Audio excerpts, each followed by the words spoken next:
Et si le téléphone de Cédric Jubilard pouvait parler?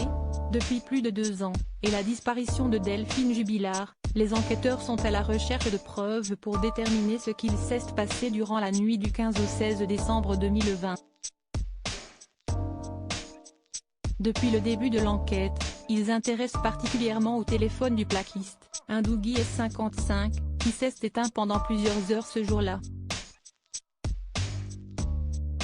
Durant ses auditions, il avait expliqué qu'il était en train de jouer au jeu Game of Thrones sur son téléphone, alors qu'il promenait ses chiens. En rentrant à son domicile de Cagnac-les-Mines, il l'aurait mis à charger avant de le basculer en mode avion. Il n'aurait rallumé son téléphone qu'à 3h54, quelques minutes après avoir, selon ses dires, constaté que Delphine n'était plus là. Il est allumé parce que sinon il ne sonne pas. Il est allumé en mode avion, a-t-il assuré, comme le rapporte Le Parisien. Mais les explications de Cédric Jubilard sont contredites.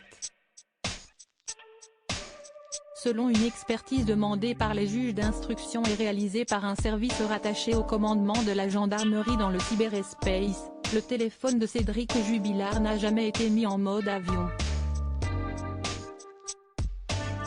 D'après Le Parisien, qui dévoile les conclusions de cette enquête versée au dossier au début du mois de février dernier, l'absence d'activité du téléphone, confortée par l'étude des métadonnées du système de fichiers, n'est pas compatible avec un téléphone positionné en mode avion. Comme le rapportent nos confrères, un téléphone passé en mode en avion continue de produire des traces d'activité hors communication, à la différence d'un téléphone éteint. Cédric Jubilard, ses explications sur son téléphone. Pourquoi Cédric Jubilard aurait-il éteint son téléphone à une heure aussi inhabituelle?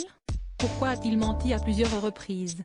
Ces questions, les enquêteurs vont devoir y répondre. Le téléphone s'est éteint tout seul, assurait-il au juge, en décembre dernier, comme le rapporte Le Parisien. J'avais fini de faire tout ce que j'avais à faire. Étant donné que je n'avais plus l'utilité, je n'avais pas besoin de le rallumer pour y jouer ou quoi que ce soit, ajoutait Cédric Jubilard. Mis en examen pour meurtre sur conjoint et incarcéré, il continue de clamer son innocence.